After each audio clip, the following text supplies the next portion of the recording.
تو لقد ارسلنا رسلنا بالبینات وانزلنا معهم الکتاب والمیزان، اور نازل فرمائی ہم نے اپنے رسولوں کے ساتھ کتاب بھی اور میزان بھی۔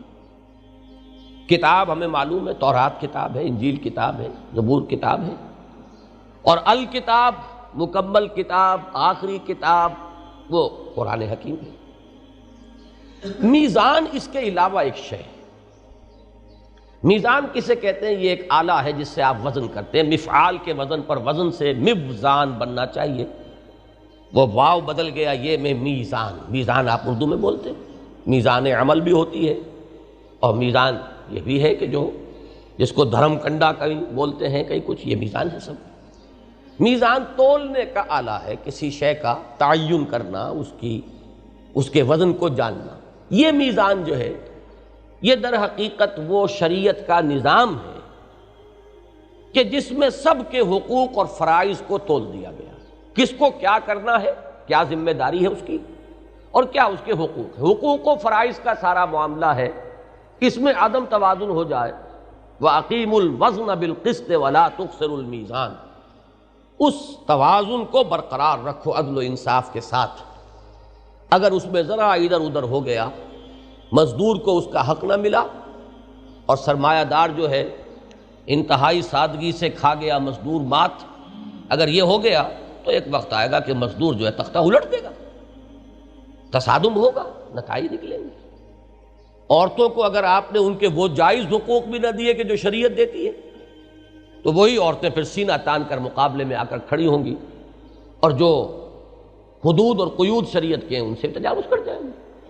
تو وہ تو یہ ہے کہ ہر ظلم کا ایک رد عمل ہوتا ہے، اور ظلم کے رد عمل کے بارے میں ایک بات اور نوٹ کر لیجئے کہ قرآن مجید اس کے بارے میں بڑا نرم انداز اختیار کرتا ہے۔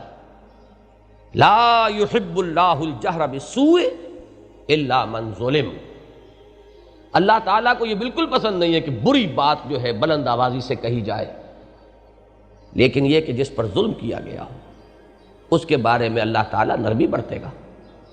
دکھی دل سے جو صدا نکلی ہو، اگر اس میں کوئی تلخی بھی ہو، اس میں اگر حدود اور قیود اور آداب کا پاس نہ رکھا جا سکے، تو اللہ تعالیٰ اس کے معاملے میں نرمی کرے گا، اس لیے کہ اس پر ظلم ہوا ہے۔ تو یہ آپ اس سے اندازہ کر لیجئے کہ مظلوم کا معاملہ جو ہے وہ مختلف ہے، اور ظلم جو ہے جہاں بھی ہوگا اس کا ایک رد عمل ہوگا۔ یہ دوسری بات ہے کہ ایک مرتبہ حضور صلی اللہ علیہ وسلم نے بڑی پیاری بات سمجھائی زمین پر نقشہ کھینچ کر۔ آپ نے ایک سیدھا خط کھینچا، پھر یہ کہ اس کو کاٹنے والے آڑھے ترچھے خطوط کھینچے، ایک دائیں سے آیا اور اس کو کاٹتا ہوا بائیں کو چلا گیا، ایک بائیں سے آیا کاٹتا ہوا دائیں کو چلا گیا۔ یہ جو آپ نے تصویر بنائی، عجیب طریقے سے حضور نے تمدن کا وہ جو پورا نظام چلتا ہے، اور جس طریقے سے تمدن کے افراط و تفریط کے دھکے ہیں جن سے نوع انسانی اس وقت دوچار ہے، اس کی بہترین ڈائیگرامیٹک ریپرزنٹیشن ہے وہ جو حضور صلی اللہ علیہ وسلم نے کی۔ ایک تو یہ صراط مستقیم ہے جو صرف اللہ دے سکتا ہے، کسی اور کے بس میں ہے ہی نہیں، وہ ہدایت، وہ صراط سوی، صراط مستقیم، یہ تو ظاہر بات ہے کہ وہی ہستی دے سکتی ہے کہ جو بالکل غیر جانبدار ہو۔ مزدور نظام بنائے گا، سرمایہ دار پر ظلم کرے گا، اپنے حقوق کا پاس رکھے گا۔ سرمایہ دار نظام بنائے گا، اپنے حقوق کا تحفظ کرے گا، مزدور کو پیسے گا۔ زمیندار بیٹھے ہوں گے آپ کی پارلیمنٹ میں جیسے کہ ہمیشہ ہوتے ہیں، وہ جو نظام بنائیں گے ظاہر بات ہے کہ وہ کسانوں کو تو حقوق نہیں دیں گے، آپ ان سے توقع نہ کیجیے، وہ تو اپنے حقوق کا تحفظ کریں گے۔ اور اگر کہیں کسان کھڑے ہو گئے ریوولٹ میں، تو پھر یہ کہ جو وہ کریں گے وہ دنیا میں اور دوسرے ممالک میں ہوا ہے۔ اگر عورتوں کے ہاتھ میں اختیار آ گیا تو وہ نظام بنائیں گے جو کلوپیٹرا نے بنایا تھا کسی زمانے میں۔ تو یہ سارا معاملہ جو ہے دنیا میں، یہ تو صرف وہ ہستی کی جو قطعاً غیر جانبدار، وہ کون ہو سکتی ہے؟ سوائے اللہ کی تو کوئی ہستی نہیں۔ لہذا صراط مستقیم دینے والا تو صرف ایک ہے، وہ اللہ۔ اسی لیے ہم اسی سے تو مانگتے ہیں ہر نماز کی ہر رکعت میں، اہدنا الصراط المستقیم۔ اب اس صراط مستقیم کو یوں سمجھیے، اس دنیا میں تو وہ راہ ہدایت ہے، اس کے بعد چل کر میدان حشر میں وہی پل صراط ہو جائے گا، الصراط۔ پھر یہی ہے کہ جو جنت میں پہنچا دے گا۔ اور یہ بال سے باریک جو آپ کہتے ہیں اور تلوار کی دھار سے زیادہ تیز، حقیقت میں جیسے وہ پل صراط ہے ویسے ہی یہ صراط مستقیم اس دنیا میں بھی باریک ہے بہت، اس لیے کہ اس کے اندر متضاد تقاضوں کے مابین جب آپ توازن قائم کریں گے وہ توازن بہت باریک ہوگا۔ لو سانس بھی آہستہ کے نازک ہے بہت کام، آفاق کی اس کارگہ شیشہ گری میں ذرا سا عدم توازن اس کو ڈسٹرب کر دے گا، اس لیے کہ وہ تو متضاد تقاضے ہیں نا۔ آپ کو معلوم ہے کہ جیومیٹری میں ایک خط کی کیا ڈیفینیشن ہے؟ لائن کسے کہتے ہیں آپ؟ خط وہ ہے کہ جس کی صرف ایک ڈائمنشن ہے، لینتھ ہے، بریڈتھ کوئی نہیں۔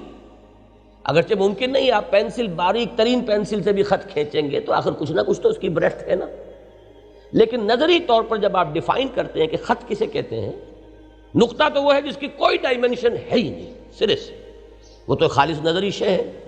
آپ جہاں پر بھی پینسل سے کسی چیز سے نقطہ لگائیں گے کچھ نہ کچھ اس کی آخر ہے، تبھی وہ نظر آئے گا، نہ ہوگا تو نظر کہاں سے آ جائے گا؟ ہر چند کہیں کہ ہے نہیں ہے، تو خط کسے کہتے ہیں جس کی صرف ایک ڈائمنشن ہے، لینتھ ہے، بریڈتھ کوئی نہیں۔ بعین ہی یہ معاملہ صراط مستقیم کا کہ یہ اتنا باریک ہے، اسی لیے وہ کہتے ہیں ہماری عام جو زبان ہے، جو ہمارے واعظین جس طریقے سے ان باتوں کو سمجھاتے تھے کہ یہ تلوار کی دھار سے زیادہ تیز اور بال سے زیادہ باریک راستہ ہے، یہ الصراط جو بنے گا وہاں وہی صراط مستقیم یہاں۔ اب ہوتا کیا ہے کہ جو غلط راستے ہیں دائیں بائیں سے آتے ہیں، وہ لیفٹسٹ ہوں گے یا رائٹسٹ ہوں گے، ظاہر بات ہے وہی دائیں بائیں کے راستے، اور وہ ہمیشہ راستہ آئے گا صراط کی طرف، اس لیے کہ فطرت انسانی مجبور کرتی ہے کہ کہاں جا رہے ہو، فَأَيْنَ تَذْهَبُونَ، کدھر جا رہے ہو، لوٹو۔ وہ لوٹتے ہیں، وہ آئیں گے الصراط تک آئیں گے، لیکن الصراط میں چونکہ آنکھیں کھلی ہوئی نہیں ہے کہ پہچان لیں کہ اب ہم الصراط پر آ گئے، لہٰذا وہ شہزور اپنے زور میں گرتا ہے مثل برق، وہ اپنے اسی مومنٹم میں پھر جو رائٹ سے چلا وہ لیفٹ کو نکل جائے گا، جو لیفٹ سے چلا وہ رائٹ کو نکل جائے گا۔